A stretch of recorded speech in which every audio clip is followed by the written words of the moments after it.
Sir ಎಲ್ಲೋ ಒಂದು ಕಡೆ ಚಿಕ್ಕನಾಯಕನಹಳ್ಳಿಲಿ N D A workout ಆಗ್ತಾ ಇಲ್ಲ, ನೀವೆಲ್ಲೂ ಗುರುತಿಸ್ಕೊಂತಾ ಇಲ್ಲ ಎನ್ ಡಿ ಎ ಜೊತೆಗೆ ಏನಂತ? ಎನ್ ಡಿ ಎ ಜೊತೆ ಇದ್ದೇ ಇದ್ದೀವಿ ನಾವು. ಎನ್ ಡಿ ಎ ಹಳೆ ಬಿ ಜೆ ಪಿ ಜೊತೆ ಖಂಡಿತ ನಾವೆಲ್ಲ ಕೂಡ ಒಟ್ಟಾಗಿ ಕೆಲಸ ಮಾಡ್ತಾಯಿದ್ದೀವಿ.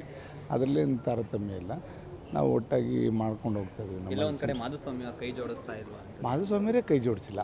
MP ಎಲೆಕ್ಷನ್ನಿಂದ ಅವರು ಯಾಕೋ ಪಕ್ಷದಕ್ಕೆ ಅಭ್ಯರ್ಥಿ ಪರ ಅವರು ಕೆಲಸ ಮಾಡಿದಾಗಿಂದ ಅವರು ಪಾರ್ಟಿ ಪರವಾಗಿ ಯಾವತ್ತೂ ಕೆಲಸ ಮಾಡಿಲ್ಲ. ಹಂಗಾಗಿ ನಮ್ಗೆ ಅದನ್ನು ಗೊತ್ತಿಲ್ಲ. ಅವರ ಹೈಕಮಾಂಡ್ ಅವರು ಅದನ್ನು ಚರ್ಚೆ ಮಾಡಿ. ಕ್ಷೇತ್ರದಲ್ಲಿ ಚಾಣಕ್ಯನ ಹಾಸ್ಪಿಟ್ಲಲ್ಲಿ ಒಂದು ಬಾಣಂತಿ ಸಾವು. ಹೌದು, ಅದನ್ನು ಮಿನಿಸ್ಟರ್ ಗಮನಕ್ಕೆ ತಂದಿದ್ದೀನಿ. ಈಗ ಹಿಂಗಾಗಿದೆ, 2 ತಿಂಗಳು ಗರ್ಭಿಣಿ ಕೂತ್ಕೊಳ್ಳೋಣ, ಕೂತು ಅದನ್ನು ಮಿನಿಸ್ಟರ್ ಗಮನಕ್ಕೂ ತಂದಿದ್ದೀನಿ. ಅದನ್ನು ಶೀಘ್ರವಾಗಿ ಇಂಥಕ್ಕೆ ಆಗದಂಗೆ ನೋಡ್ಕೋತೀವಿ ಅಂತ ಮಿನಿಸ್ಟರ್ ಆಗಲೇ ಹೇಳಿದ್ರು. ಒಂದು ಕಡೆ ಗ್ಯಾರಂಟಿ ಯೋಜನೆಗಳಿಗೆ ದುಡ್ಡಿಲ್ಲ ಅನ್ನೋಂಥದ್ದು ಅದು ಸತ್ಯ. ಅದು ಎಲ್ಲರಿಗೂ ಕೂಡ ಜಗಜ್ಜಾಹೀರಾಗಿರ್ತಕ್ಕಂಥದ್ದು. ಅದರಿಂದ ಇವತ್ತು ಸರ್ಕಾರ ಅದರಿಂದನೇ ವೈಫಲ್ಯ ಆಗ್ತಾ ಇರ್ತಕ್ಕಂಥದ್ದು. ಈ ಗ್ಯಾರಂಟಿನ ಸರಿಯಾಗಿ ನಿಭಾಯಿಸೋಕ್ಕಾಗ್ದಲೇ ಈ ಸರ್ಕಾರ ಹಣಕಾಸಿನ ವ್ಯವಸ್ಥೆ ಎಲ್ಲ ಇಲಾಖೆಗೂ ಪಾಲಿಟೆಕ್ನಿಕಲ್ ಕಾಲೇಜು ಇದುವರೆಗೂ ಆಗಿಲ್ಲ. ಈಗ 1-2 ಮಾಡಲಿಕ್ಕೆಲ್ಲ ಪ್ರಯತ್ನ ಮಾಡ್ತಾಯಿದ್ದೀವಿ. ನಮ್ಮಲ್ಲಿ ಮಾಡಿಸ್ತೀವಿ.